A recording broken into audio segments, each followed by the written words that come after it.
Historically, our organization has gotten volunteers by people in our circle asking others they know to take part. While this has worked up to this point, it doesn't feel like an inclusive process that allows for greater diversity in volunteers. It would be nice to reach the broader community, but I am not sure the best way to go about doing this. Any suggestions? Yeah, I definitely have some suggestions. So I'm going to start with the caveat that depending on what your organization does, like these may not make any sense, right? So different organizations do different things, and the way you acquire volunteers may be different. Like if you're looking for people that have professional experience doing something, I mean, you may be sort of stuck just with the group of people that has that professional experience. But given that, like one thing that I'd look at, or a group that I'd look at is potentially like high school juniors and seniors. Because number one, the ones that are going to college need a lot of times of having some sort of good volunteer opportunity on their college application looks pretty good. And if they can do something meaningful and they can get a good story out of it, it could turn into a good essay for them as well. But that's kind of a guaranteed way to expand the diversity of your volunteer corps, because I'm going to guarantee that you don't probably have a lot of juniors and seniors in high school volunteering for you right now. That's probably just like an automatic thing that you can bring in. I love that idea too, Andy. And I just want to jump in on that. Not only prepping to position them for college, but also I'm just thinking about when you look at all the stats on the younger generation really wanting opportunities to engage and like roll up their sleeves and help. I mean, beyond even high school, right? Even when you look at people in college or even in their 20s, I mean, gosh, that feels like a hot spot to get some really, really cool volunteers and to start to shape the way these young adults start to engage in the world and engage in service. So that gets me super excited thinking about that. Sorry. Okay. Keep going with your ideas. But of course, it is like makes me want to go off on a tangent. So one of the things that we like at a previous nonprofit got asked all the time is like, what's the youngest that a volunteer can be? Like, what's the age limit for volunteers? And when I got there, it was relatively high. It was like 16 or 17 or like that. And I think that was, I don't know, it felt like a risk management play rather than a let's think about what's meaningful to people play, right? So we're thinking more about like, I just don't want young people doing this thing because they might cut their hand off or get run over. And not like what's going to be most compelling for somebody. Can we come up with something that's appropriate for somebody who's 12 to do as a volunteer activity? And we actually, eventually the volunteer team, and I can't take credit for this at all, the volunteer team came up with some really great ideas where if you wanted to come and volunteer, but you had kids, the kids were like too small to actually do real volunteering, that we had the kids write thank you cards. So the kids would like sit with colors and paper and just like write thank you notes that we would send to donors, or I don't know if they ever did send them to donors, but they gave the kids something to do that felt meaningful. And it was like a fun art project, and it didn't really involve a ton of our effort. Right. So there's lots of ways you can think about, like, if the response to that first one was like, I don't want high school kids in here, like maybe you can come up with something that they can do potentially. I love that. The other thing I'd think about is, depending on what you do, again, this might not work at all, is look at your constituents. Like, who are you providing the services to?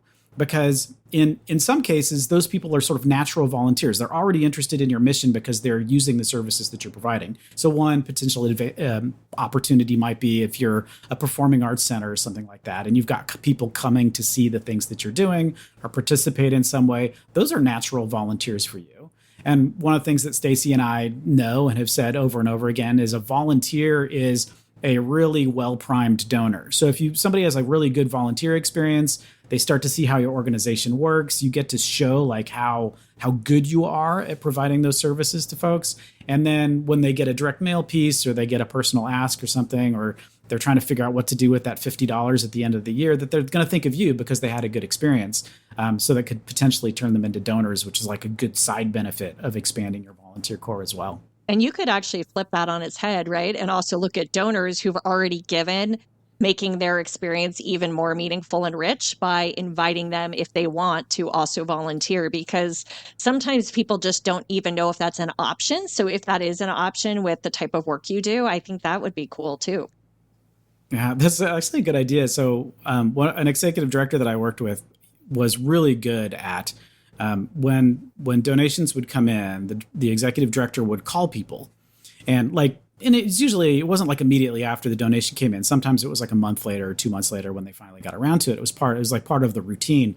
And the donors were shocked that the reason we were calling was not to ask them for more money. The donors were shocked to find out that we just wanted to tell them what we were working on and to say thank you for the gift, and to say, if you want to ever come for a tour, you want to know more about what we're doing, please let us know. And if you could add that to that conversation, I mean, we had donors that were very confused because they were just 100% expecting, like, when the phone rings and you can see who's calling and you pick up the phone and it's not like a call center asking you for another donation, like all of a sudden the way they feel about your organization changes a lot.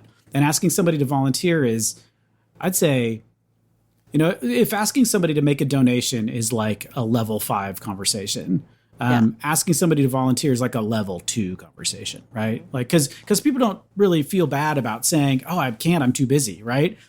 Instead of like, oh, I can't, $20 is just too much for me, right? That's Absolutely. a different, you're making them say something different when they want to decline.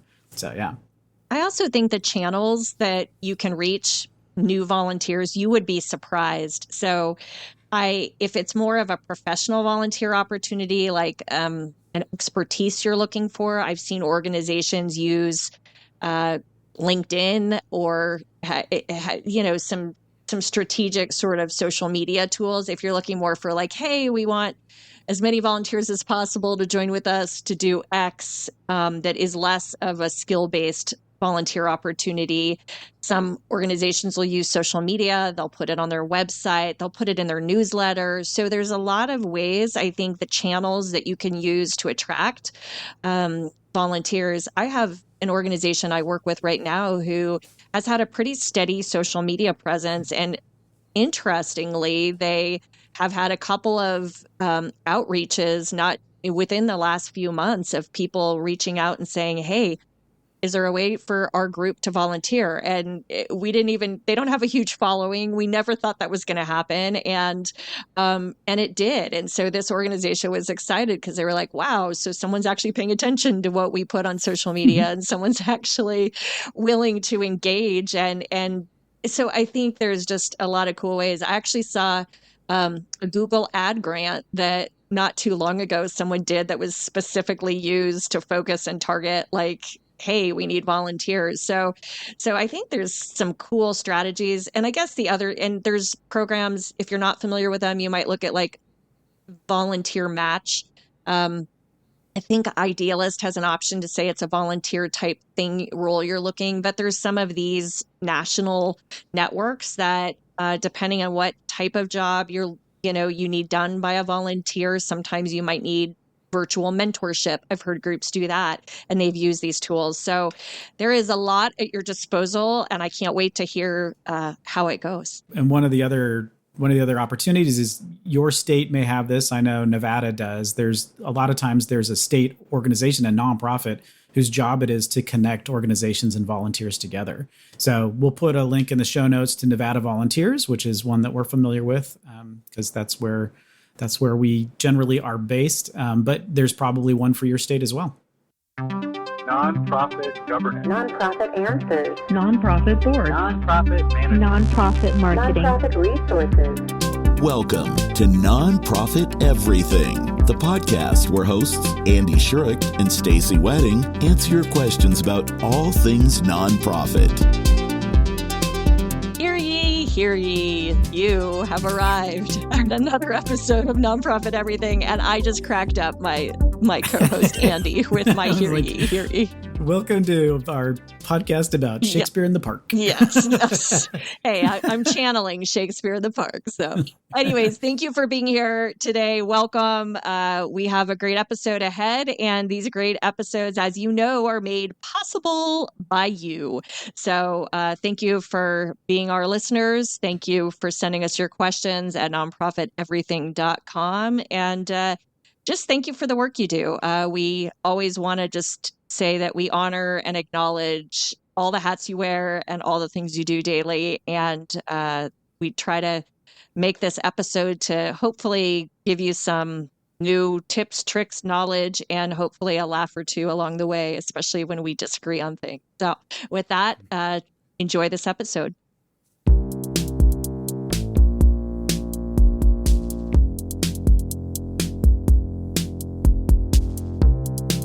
Can our nonprofit create a for-profit arm? If so, would we be able to have staff that wore a hat for both the nonprofit and the for-profit? That's such a complicated, it's a short question, but it's really, really complicated. So I think if someone like asked me this, I would have so many follow-up questions that we would be able to sort of delve into, like, what are you trying to achieve? So there's nothing preventing. So there's federal law that, for example, allows a for-profit to be owned by a foundation. If the foundation if the rules of the ownership is that all the money goes to the foundation, who has to use it for charitable purposes. So that exists and is available. That's actually, I think when it was enrolled, it was called the Newman's Own Law, because it was created from pressure from the Newman's Own Foundation, who was trying to sort of cement that. Because at the time, when they first started that Newman's Own, they actually were not compliant with federal law, the way federal law had been written. And that goes all the way back to like 1919 or something like that, when, I can't even remember. I'm going to get this completely wrong. I should have done my research, but I think it was like the law school at New York University was bequeathed a spaghetti company. Oh, it's like a company, a factory that made pasta. And so one of the things that created like all of the 501c3 laws were a whole bunch of pasta companies upset that a for-profit entity was now getting tax breaks because it was owned by a nonprofit. So that kind of is one of the things that sort of kicked off like all of the regulations about nonprofits in general in the 1950s. And that was like the thing they pointed to, was like, how's that fair, right? Even though I think they went a little too far the other direction. But so it's technically, to say, like as of like 2015, it's technically possible. It's not something you can't do. It's incredibly rare, and that's because it's really, really complicated, and I don't think you probably are going to get the benefits that you want out of it. So the reason I can think, and I'm just totally speculating at this point, is the reason that a nonprofit would have a for-profit underneath them is because they wanted to do some sort of commercial thing. They wanted to rent out a building to tenants, or they, wanted a food truck, or to buy a spaghetti factory or something like that. So you wanted to have some sort of profit-making venture that seems like it should be a for-profit thing. But that's actually not required at all, as long as the for-profit, whatever the commercial activity is, doesn't become a significant portion of the overall revenue of the nonprofit. So if it's a little bit of money and you've got a food truck, you say you're a food bank and you buy a food truck and you're going to just do a food truck and you're going to just you're going to pull up to places and sell food truck stuff. As long as it doesn't become a significant source of revenue for the company, for the nonprofit, it's not a big deal. You're totally fine to do that. And the IRS allows it. There's, forms you fill out to take care of it. And it's not a big deal at all. If it's going to be something big, if you're imagining like you've got, your research institution and you've got an AI patent, and all of a sudden you're going to make $1 trillion zillion on licensing your AI patent, and you feel like this is going to overwhelm everything else your nonprofit's going to do. It may be, obviously talk to an attorney and see how you can get it set up so that the proceeds from the licensing of the AI patent doesn't overwhelm your organization, and you can set it up in different ways to be able to protect the nonprofit and to keep it from being stolen out from under you by an unscrupulous board of directors elsewhere. So benefit corporation language is good for this, right? Where you sort of let your board of directors know, your investors know at the beginning, like, you can give us money, but you're not going to get it back because it's all going to be plowed back into this nonprofit, which we're partnered with, right? So there's lots of different complicated technical ways you can do it. I'd say for your like garden variety, like we just want to do we want to sell some t-shirts, or we want to do an activity that's going to raise money that isn't directly related to our mission. Just evaluate it and make sure it's not going to make you a ton of money, and you can just like pay the unrelated business income tax on it and you're good to go. Yeah, that feels like the cleanest to me. But I'm curious because I have heard organizations that are, a nonprofit, let's say, provides mental health services, set up to provide mental health services for those who can't afford them. And then they say, but we want to actually also have an arm where we've got an arm for those who can't afford them. So we've got our nonprofit arm for those who really can't afford this service. And then we have our for-profit arm that is for people who absolutely can afford it. So in something like that, are we talking the same thing, Andy? And if they were sharing, so where I've seen people get hung up is they've got like their staff in the nonprofit that also occasionally wear the hat for helping service the for-profit clients that are getting the service or medical service on the other side.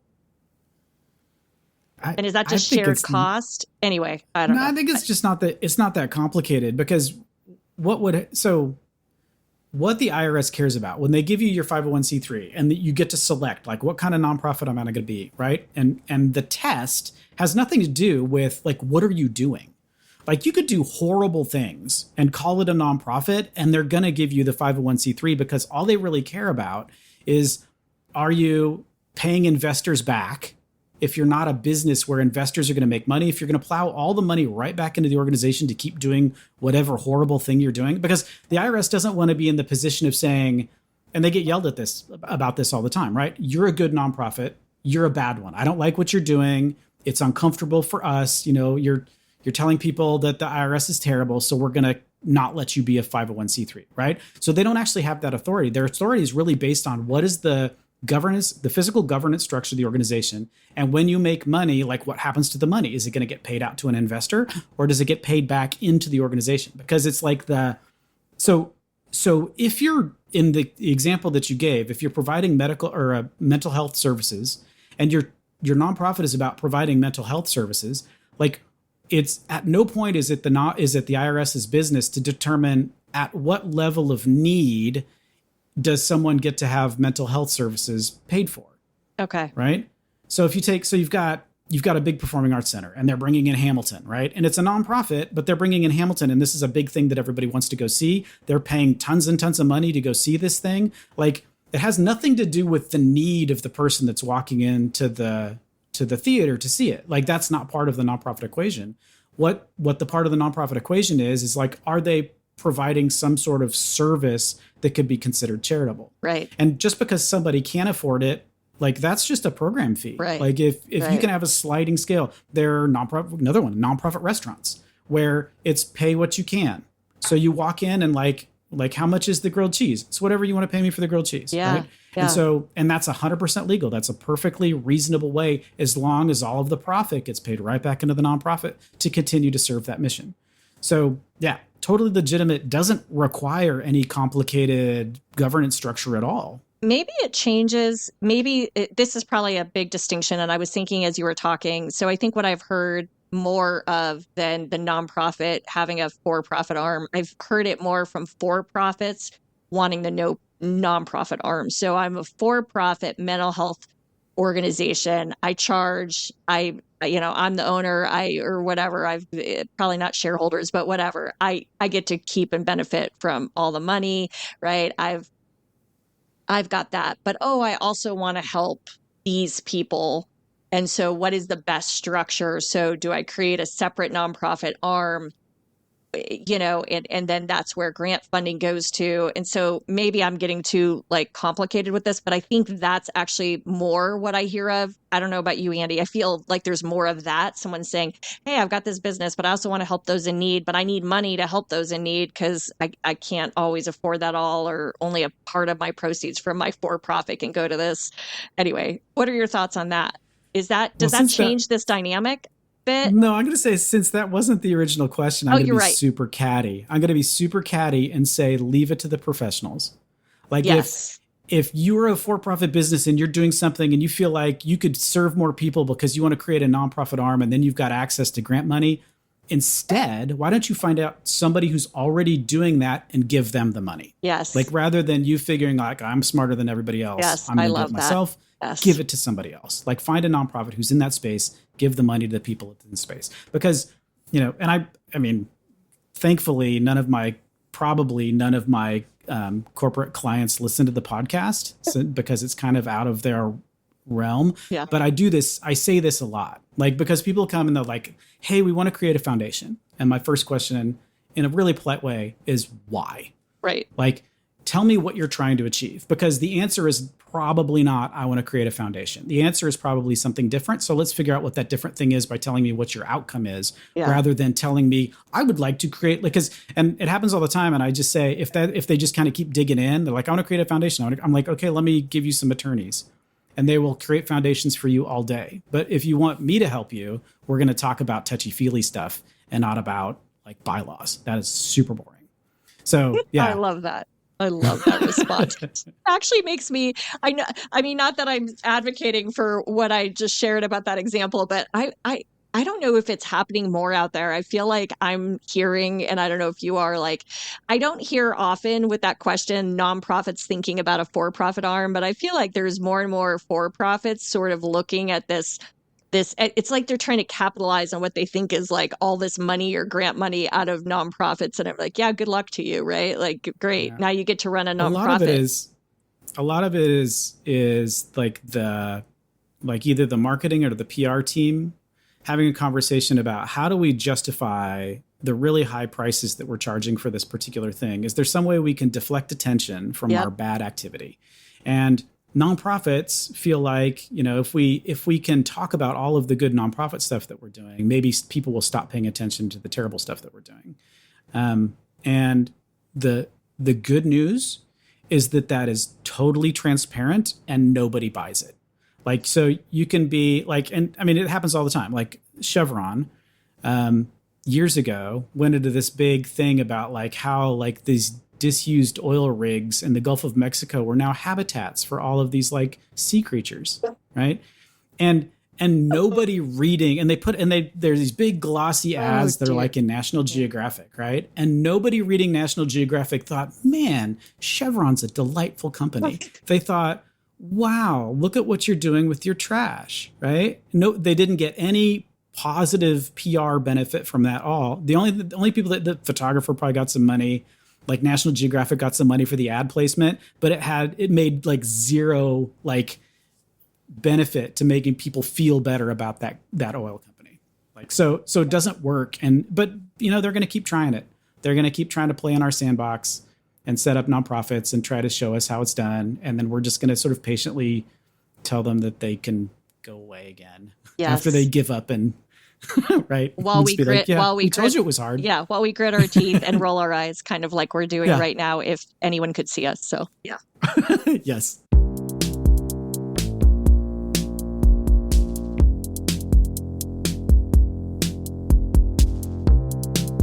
I'm on the board of a nonprofit whose CEO just announced his plan to retire a year from now. The CEO has been unofficially grooming one of the staff to take his spot and is encouraging the board to hire from within rather than doing a search. What is your advice on how we should handle this transition and whether a search is the best way to go? I advocate for a search, and it doesn't mean the internal candidate can't go through the process. Here's my thinking behind it.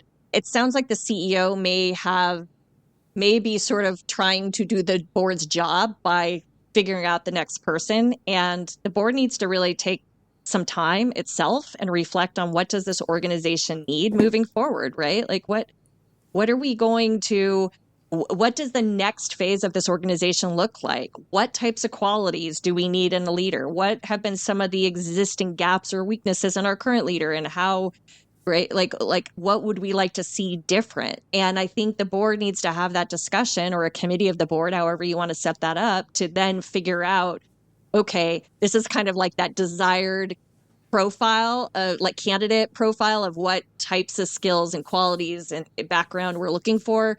And then open it up for search. And that person's absolutely able and welcome to take part. So that's my short answer. I've got a lot of thoughts around it, though. Are you pro search, Andy, or what do you think? Yeah, I'm 100% pro search. I think so.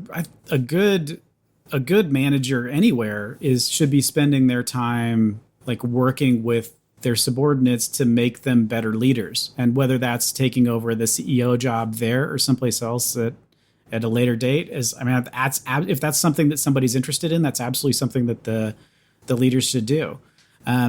But just exactly like you said, the board's only job is hiring the CEO. That's like the one thing they get to do by themselves.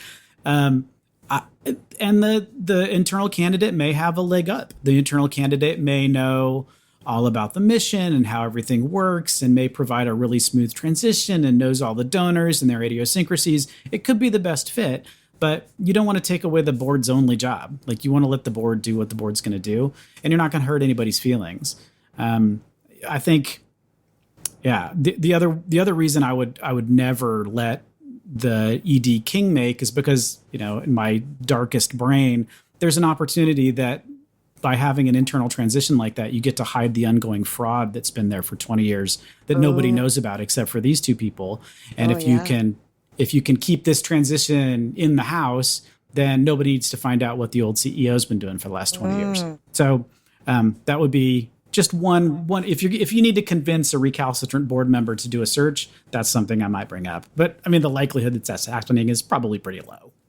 Well, and I think it's okay to ask the CEO, the current CEO. I mean, they can have a voice in the process or share with you their thoughts on where they think the organization needs to go. But you cannot let that be the only decider. You have to have that robust discussion as a board. I mean, you certainly, right? And I think you have to be cautious with this because I would hope the CEO understood this balancing act they have to propel all staff and sort of have a pool for succession. However, like, you've got to be careful that the CEO isn't promising this to, I've seen this happen before, right? I'm going to groom you to be my successor. You're going to like they think it's their decision. And then that staffer is like, oh, goody. And then, the time comes and the board says, no, sorry, we're going another direction. And it's like, what? I've been misled all these years. So I think really, really making sure that the CEO realizes that it needs to be positioned in a way that, what are your growth plans? How can I help you get there? And I can't make any promises, but certainly you're going to be able to apply when the time comes. And also that same messaging in the community, because I think it's easy to introduce someone and be like, oh, here's my successor right here. And it's easy to start falling into that trap, right, Andy? Like, I think that scares me. That's the part that scares me, that you've got to make sure the CEO has a handle on messaging. Yeah. And that's it. I was being flip, but that's the reason that's the board's job. Right. The reason that the board is there, that's part of their fiduciary duty, is to make sure that the leadership stays strong and that the donors are comfortable with, like, we've chosen the best person for this job and not like it's a fallback. So it leads me to a different question, though, which is, should the outgoing ED be on the search committee? The hiring committee?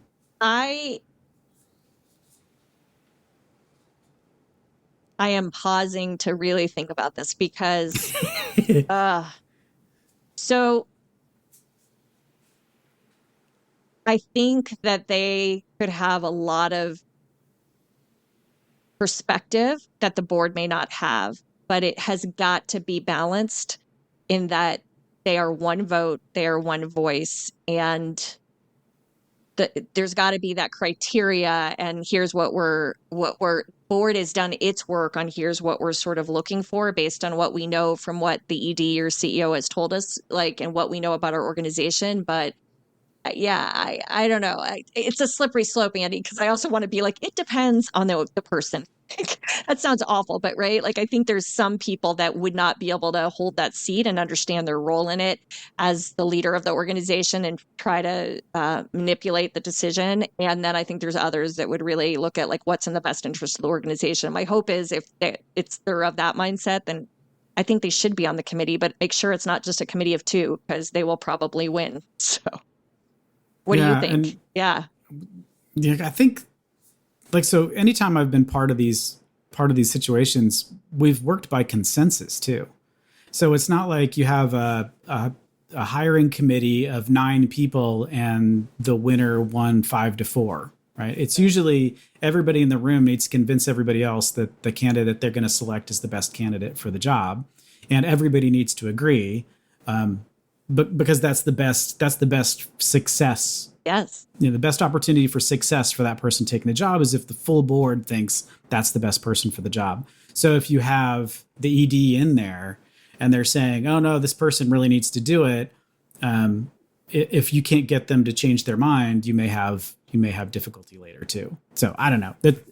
I don't know. I feel like I could see it depends on the person, but I'd say just in general, maybe the ED doesn't belong on the committee just because they might have too much influence over the decision. What I do think that there's a system I've seen work well that the ED doesn't have a role on the committee, but the ED is still asked some key questions and brought in before even the board finalizes its search criteria.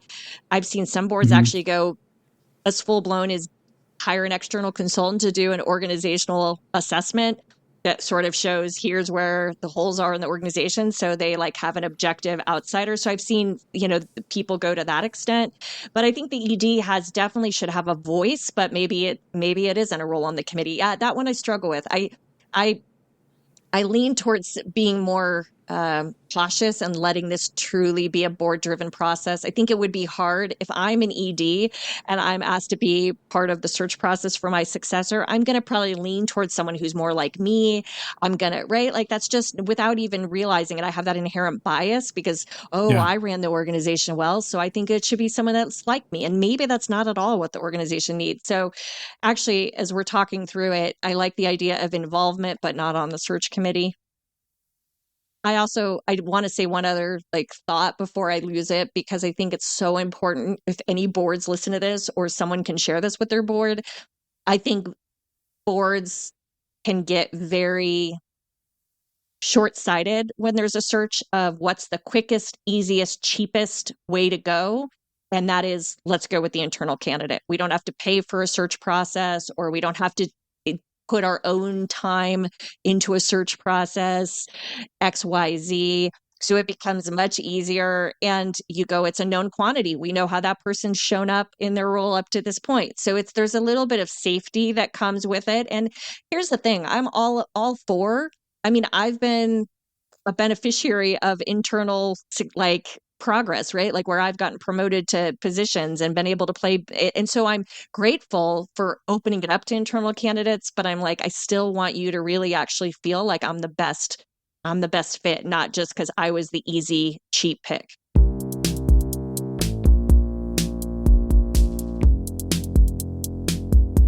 Thanks so much, everybody, for the work you do every day to strengthen our nonprofit sector. And thanks so much for listening to another episode of Nonprofit Everything. My amazing co-host, Andy Shurick, and I just appreciate you being here. We appreciate your engagement and your questions. So before you sign off today, just take 1 minute and think about a question that's been running through that brain of yours, or that someone else in your workplace or your board has asked, and shoot it to us, because we will make sure we answer it in an upcoming episode. You know where to find us. Lots of social channels, Discord, nonprofiteverything.com. And with that, we are going to close out today with a question from that deck of questions that we have been introducing. And Andy chose the child question. So, Andy, are you ready? I think I'm ready today. Okay, are you ready? You're psyched up? All right, here's your question. It's 10 of hearts, by the way. Okay, what is one thing you do well that you could teach to someone else? Oh. So this is weird. So I spend a lot of time teaching people how to do things that I do well. I think that's 90% of my day is showing other people how to do things that I've already figured out how to do. I've got in my family, there's a lot of teachers in my family. I think that's kind of the genetic genetic job for anybody that's related to me. So I think I fall back on that all the time. I don't know, if I'm going to pick something random, I can show you how to solve a Rubik's Cube. Oh, I know how to do that. really? Yeah, I could show anybody how to solve a Rubik's Cube. My kids, shockingly, do not care. They find it hilarious to find one and then scramble it up and hand it to me. But when I'm like, do you want me to show you how to do this? They're like, no, bye. And that's the end of the conversation. Oh my goodness. Well, so it's one day I'll get to show somebody how to do it. You take the fun away from it when you solve it for them. But I do actually, Rubik's Cubes can drive me nutty because I spend forever trying to figure them out. So I would love for you to give me that lesson. So can we set a date for that sometime? Yeah, let's do that. All right, cool.